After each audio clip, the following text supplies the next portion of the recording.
the Reds, it's talking Reds, and Liverpool stand on the verge of making history tonight. If Chelsea can get some kind of results against Manchester City, we shall be crowned champions. And that sounds nice, doesn't it? I've got Craig Hannan with me to talk about that prospect and also to talk about Liverpool last night, who were absolutely brilliant, absolutely nailed the performance from start to finish. One of the best performances of the season. And Craig, I just watched Jurgen Klopp there, watched his post-match press conference, if you want to call it that, albeit it's at a distance and all that weird stuff. But he was talking about how he said to the players, I want you to play as though the crowd are in the ground, and I want you to produce a performance which is, basically the best performance you've ever seen behind closed doors. And they did that. They did that, mate. It was incredible, wasn't it? It was the complete opposite to what we watched at the weekend. I thought within the first 10 minutes you could tell that. The first 5 minutes you could tell what sort of game it was, and that Liverpool were on the ball. It felt like very sort of the Everton game felt like a pre-season game, and this felt like the season was back with a bang. It felt very sort of first game of the season at Anfield. Obviously, we're not there, but it felt like Liverpool turned up and it was the best version of themselves, all of them. So, you see Trent, and that free kick is incredible, but that's just what Trent does. You saw the crossfield balls to Robertson. I thought having him back on the side, Salah back on the side, makes a massive difference, as we've seen. You see a version of Fabinho that is like the old Fabinho, which sounds like a mad thing to say, but when he came back from injury, I think it just sort of took him a little bit of time. But here he is back. I thought he was probably man of the match, and you could just go through the whole team and say that, like the Sadio Mane goal is just such a Sadio Mane goal that we've seen loads at the Kop end. Even like the little dink over from Fabinho to Salah, we've seen Fabinho do that before, and Salah finish it like that before. It was everything you want from a Liverpool performance, and at a time when it could have been more difficult to get going because of all of the things that we've talked about after the Everton game as being problems, the lack of match fitness, the no crowd there, the unfamiliarity of the whole situation, really. Yeah, I think it wasn't just the lads who started the game as well. It was the substitutions. It was their will to win as well. I thought it was fantastic. I mean, you saw, we're 4-0 up. And you've got three players closing in on a Palace player, crunching into tackles and all that kind of stuff. You've got Nico Williams desperate to impress, unlucky not to score. You got Minamino chasing back, doing a very good impression of Roberto Firmino. You know what I mean? And it was just everywhere. It was infectious, and it was. I was a little bit worried, and I think it's not unreasonable to be worried to think, how will it affect them playing in this cavernous, empty stadium? And I know they've done all the bits and bobs, and the Kop looked fantastic thanks to the Spine Kop lads and Peter Carney and people like that. But nevertheless, to take away something that we all talk about, that we all love, that Klopp has referenced so much, you just wondered would it take the edge off? But no, absolutely not. And as you say, you can tell straight away they're on it. They're going, we're going to be all right here. Gini wastes a couple of chances. We score 4, but we've got a couple of penalty shouts in there as well. There's a couple where, on another day they go in. Nico Williams are mentioned. Salah had another one, tried to bend the top corner. It could have been double. It could have been 8-0. I mean, Palace have been beaten 9-0 at Anfield in the past, of course, and it could have been that again. Yeah, you're right. I think Jurgen Klopp used an expression after the game, which I loved. It was that his players looked as if they were chasing the only ball in the world, which I thought was absolutely brilliant, because that was exactly it. And he talked about the idea that this was the best counter pressing performance that he's likely ever to see behind closed doors. And I think when we think of the counter press, and we think of, like, obviously it's born out of all of the work that they do in the training pitch and have been doing over a number of years. But I always thought up until now that there's a certain part of that almost relies on atmosphere and the fans sort of once one footballer's chased down, then another, and then they start swarming, and then the crowd get up for it, and it becomes this thing where we're all part of it. But actually, they didn't really need us to be excellent at it, because it was, like you say, well, it was the first 11, or it was the footballers that come on afterwards. it was just you can take one and put one out, and suddenly it was exactly the same. And I think in terms of the subs that come on, Nico Williams, he had a couple of good efforts there as well. And I think that was the exciting thing for me, is that I think you were able to sort of see, you could see the future a little bit of Liverpool, and you could see why. For instance, Jurgen Klopp doesn't think we need to do much transfer business. Look, I want us to sign footballers every summer, and I know fans, everywhere do. But within that performance and the way players slotted in and came in, and Minamino, who's obviously signed 6 months ago, and it's taken him a little bit of time, but what you say there about him tracking back and almost being Roberto Firmino, that's exciting. And it was a funny feeling watching it last night. I let a little pyro off my garden. I just got a bit excited. I did. It's lying over there, and the street filled up, and I forgot to close my windows, so my fucking living room smelled of pyro. But what I loved about watching it was I watched it in the garden, and through all the gardens you could hear the cheers as it happens, or someone was letting a firework off as it happens. And obviously we all can't be together, and you used that line in our video last week about we'll enjoy it together even when we're apart, and it sort of felt like this communal thing that was happening all around the city, but in everyone's own little pockets. And that sort of just, I enjoyed it so much more. I watched it on my own last night in the garden, but being able to hear all the cheers from around and the fireworks going off, just it gave it something special, I think. And even going to bed, I'm sure you were the same last night, and Liverpool fans all over the world would have been the same. As I couldn't sleep because I was thinking to myself, this could be the last time I go to bed having not seen Liverpool lift the title. I have it in my bones that it's going to happen tonight with City and Chelsea, and if it does, it won't take anything away from it for me. I'd love the players to be on the pitch to enjoy the moment and for them to have their moment, but in terms of us as fans in isolation or whatever we're doing at the moment, it sort of won't take anything away from me, because there still will be the social distance parties in the parks, and the media keep. Have you been asked by media about people driving their cars around and honking their horns? No, but that happened. I was in Liverpool when we won the European Cup. I didn't get a ticket for Madrid, so I didn't travel over, and that happened then. So yeah. I can well imagine it to happen. It's obviously a thing you see all the time in Europe. I think you're right, mate, as well, to say that, look, there's the detractors out there, like there always will be, who say, it's not going to be as good for you now, and Liverpool fans X and Liverpool fans Y, and they won't enjoy themselves. Don't you worry about us, lads. We'll enjoy ourselves. I was the same as you, mate. Got a bit emotional last night because it was like a big dawn and a big sort of realisation. I was like, we're actually going to do it.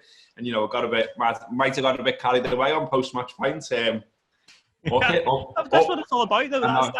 That's how everyone seemingly on Twitter and stuff, and hearing from the different shows that we did last night, that seems to be the sort of the reaction from most, that was the moment. I wonder what stage it'll feel properly real. I wonder, will I break down in tears, for instance? I probably would have in the stadium. That moment of when it's actually done, what I'll feel like. But I think last night brought me sort of closer to knowing how I'm going to feel at that moment. And it won't be upset like I worried at the beginning of the pandemic that we won't be in the stadium, we're missing this and we're missing out. I think things like seeing the Kop, the Kop with all the flags, hearing people around the garden, sort of hearing people talk about the fact that they're going to go to the beach, or they're going to go to the park, or they're going to honk their horns, or they're going to, people finding their own ways to celebrate. And I know it's just going to be this outpouring of emotion that's not relief, it's not sadness, it's just sheer happiness for the first time in 30 years. No, absolutely. And I was the same as you, couldn't sleep as well. Put on one of my favourite records, chilled out, just sat there with a glass of wine going, the Reds. Well, let's throw a clip in. Let's throw a clip in from last night. Here's some of our content from last night, because as Craig's talking about, we might have to be apart to an extent because of where we are with the pandemic and everything else, but we can still be together as well, and that's what the Anfield Wrap's doing. Loads of stuff after the match last night, post-match video, post-match show, loads of stuff on the website, including Ben Jono's hilarious ratings, which are worth a look, and stuff on social media as well. So here's some of our content from last night. Back in a minute. Get in! The fucking Reds! What about the Reds there? What a fucking great banner from Damien as well. Fuck. Do you know what? I'm all a bit overcome, Reds. I'm all a bit overcome. I've had an acceptance moment tonight that we are finally going to fucking win this thing. And let's talk about the Reds being absolutely fucking unbelievable tonight. I thought that was second only to probably the Leicester game for me tonight in terms of just being boss from start to finish. I've got Lizzie Doyle, I've got Chloe Bloxham, I've got Damien Kavanagh.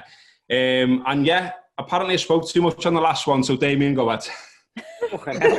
over to me, like to speak too much. We were marvellous, weren't we? We were out the blocks. We were talking on Sunday, weren't we? And I just thought that game on Sunday was a great platform for us, and I was confident about tonight. And there was a few people talking about how well Palace had played previously. Let's worry about this and worry about that. Nah, we were sound. Every single player, we were at it from the start. It was Liverpool. It was the world champions. It was the European champions. It was the Premier League champions. We were ace. It was marvellous, wasn't it? Every player looked like the units in the team, the left side, the right side, moving forward, creating their own atmosphere. The whole commentary about Jürgen saying that we need to create our own atmosphere. The fact that the Kop looked resplendent in the circumstances. Everything about it. I mean, I got up this morning and I just thought, I just can't wait for this game tonight. Yeah. And it gave us everything that we wanted. I'm absolutely made up. Fucking get in there. No, honestly, it was fucking boss. I mean, look, it's been weird times. It's been strange times. Football was put on hold. Football was put on hold for very good reasons. We've all found it very strange about not being there and, how would Liverpool perform without the Kop, without the fans, all the rest of it.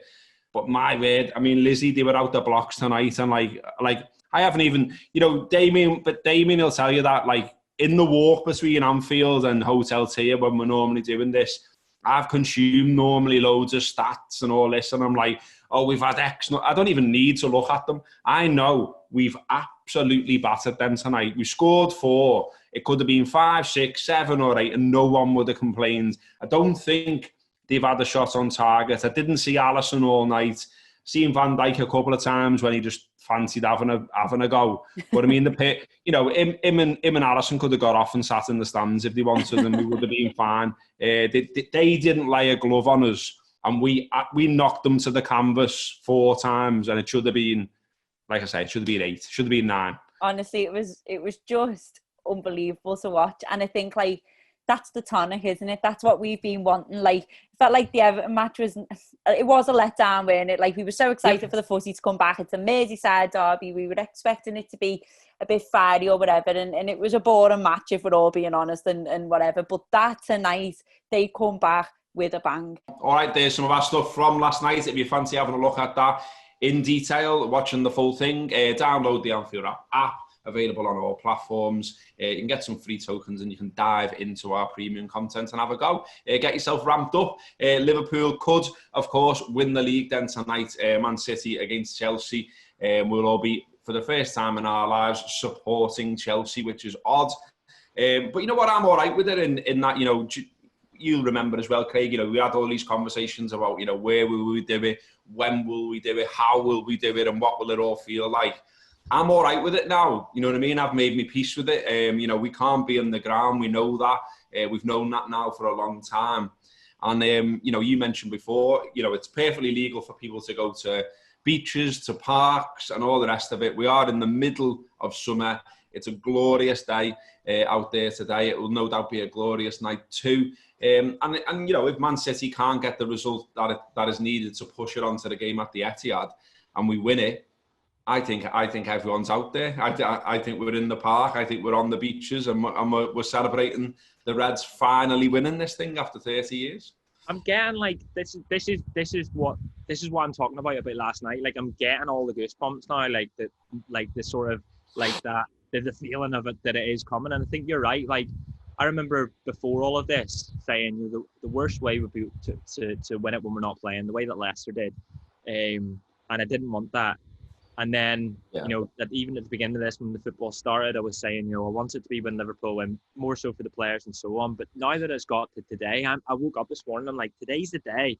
Hopefully today's the day that Liverpool win the league. and I'll be going mad if Chelsea are winning. I'll be celebrating.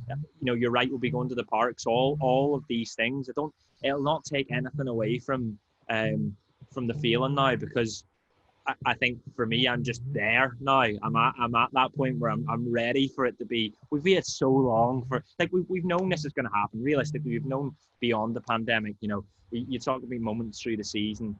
Winning late at Villa, winning late at Leicester, the Leicester beating that we handed out in Boxing Day. Obviously, the Salah moment at the end of United when we all start singing it.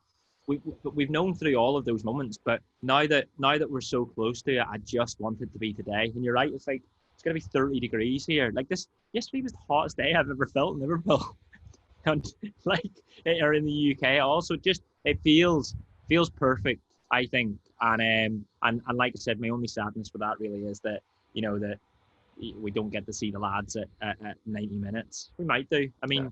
You get a guard of honour if we do it this way at City next week. If we don't, we just go to City. We get a point, and then we get that moment. Either way, Hey, listen, I've seen a selection of Liverpool-related people across lockdown. I've seen Joel Matip jogging in Sefton Park.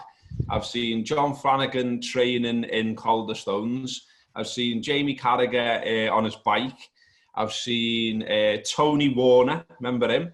I've seen him on Egworth Road. I've seen Sammy Lee jogging around Sefton Park a couple of times in the morning. So who knows who's going to be out there? There could be all people out there. You know what I mean? Sefton Park could go off, or it might just be me and you. But either way, well, we're going to make it work. We're going to have a laugh. We're going to have a party, because Liverpool are going to be champions, and worthy champions at that. And look, I know that I shouldn't be asked really about what other people say, but that's easier said than done, isn't it? And I was so made up. Another little thing about last night was just that it was kind of, it felt a bit two fingers to, oh, it's dragging on, isn't it? And oh, they're not that good. And oh, look at the form back in March, and look at the form now. Next season, they've got no chance. There was all these little seeds being sowed. And now, they're being fucked off everywhere, scattered all over the show. The Reds have blew them out the park. And look, Palace were a good side as well in terms of, people were talking about them, doing really well, 9th in the league, played well against Bournemouth, blah, blah, Hodgson getting loads of plaudits for some mad reason. He's still a knob. And then Liverpool do what they do. And I absolutely love that side of it, the needle side of that victory as well. Oh, yeah. Did you see Salah's interview afterwards? Where they said to him, they were like, you might win it tomorrow night. It might be the next game, but you're only 2 points away from winning it. How do you feel? And he just laughed out loud and went, I feel great. And had this big smile on his face. And even you hear Trent, when they're asking Trent the question, it was almost as if Trent didn't really know he didn't know if he was allowed to say, yeah, we're going to win this. But he was grinning from ear to ear the whole way through. And obviously Klopp's Klopp was eulogising over Liverpool and talking about it as being one of the best side that he's coached and one of the best sides that this league have seen. And it's an unbelievable achievement. And I think you're right. There will be a certain amount of sticking two fingers up. Even in our celebrations, there will be. So we're talking about parks and we're talking about beaches, and I know, whether it's St George's Hall or whatever with flares and pyro fireworks, the idea of what I'm talking about people in the gardens and making the best of it. I almost feel like that's a bit of a two fingers as well, because these sort of opposition fans around the country saying, it's not going to be as good if you do that and blah blah blah, and we're going to have the best time ever when the minute it happens. If it is tonight, me and you just sat up a tree in a park, as Adam Amelia says, laughing at passers-by. It's going to be what they sort of see as being whatever they think of what a celebration is. It won't matter to us, because we've never had this before, and so we'll get that feeling that we've never had for 30 years, and then we'll celebrate it, and we'll celebrate it in our own way. And then whenever, as Jurgen Klopp said, whenever the time is right, and whenever we are able to congregate in our hundreds and thousands and maybe a million, then we get to celebrate it with the players as well. But even with all of that happening as well, the thing I keep thinking is the next season's going to start soon after this one, and then we're bang into that as well, and then we'll just win it again next year. That'll be what he's telling the players, and I think the players will bang up for that, and I think it's we're well placed to do that, having seen not just the performances last night, performances over the past 2 years especially. It's an exciting time. Yeah, and if anyone's trying to drag you down, if anyone's trying to drag us down, if anyone's trying to drag Liverpool down, tell them to look at the league table and look up, because at the top is Liverpool Football Club. Fucking get in there. The Reds hopefully will do it tonight. If they don't do it tonight, they will do it soon. It's a great time to be a Red. Get on what we're doing at the Anfield Wrap. This has been Talking Reds. Go and fucking enjoy yourself in the sun. Up the Reds.